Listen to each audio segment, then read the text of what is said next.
बोलट्याच्या करामती भाग 13. मित्र सोडून गेल्याचं दुःख.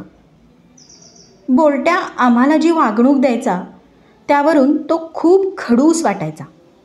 त्याच्या चाऱ्याजवळ किंवा त्याच्या बास्केटजवळ कोणी गेलं की लगेच अंगावर धावून येणार.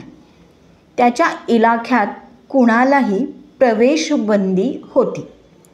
झाडून घेत असतानाही खांद्यावर डोक्यावर चढून हिने माझं काय घेतलं असं पाहायचा. खात्री करून मग खाली उतरायचा.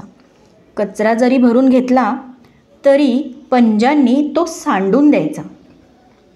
माझं काहीच घ्यायचं नाही हं असं सांगून कोपऱ्यात जाऊन उडी मारून मी माझ्या घराची राखण करतोय असंच बघत बसायचा. मुलाशिवाय तो कुणाच्याही फार जवळ जात नसे. मी बळेच त्याला उचलून लाड करायचे. तो माझ्याकडे रागाने बघून खुरखुर करून ओरखडे काढायचा. हातातून खाली उडी घ्यायचा. बोलट्या घरातला अतिविशेष सदस्य होता. आम्ही पामर त्याने आमच्या हातून लाड करून घ्यावा म्हणून त्याची मनधरणी करत असायचो.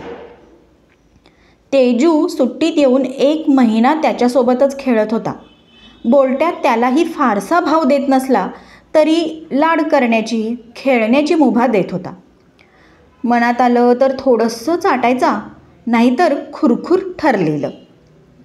सुट्टी संपल्यावर तेजू आपल्या घरी परत गेला. तेव्हा बोलट्याला खूप दुःख झाल्याचं त्याच्या चेहऱ्यावर दिसत होतं. 2 दिवस त्याने नीट जेवणही केलं नाही. भिंतीच्या कडेला उदासपणे पडून राहायचा. त्यावेळी जास्तीत जास्त वेळ त्याच्याशी खेळून त्याची करमणूक करावी लागली होती. त्याच्यातील संवेदनशीलता अशी वेळोवेळी दिसून येत होती. मुके प्राणी किती मनापासून प्रेम करतात हे बोलट्यामुळेच कळलं.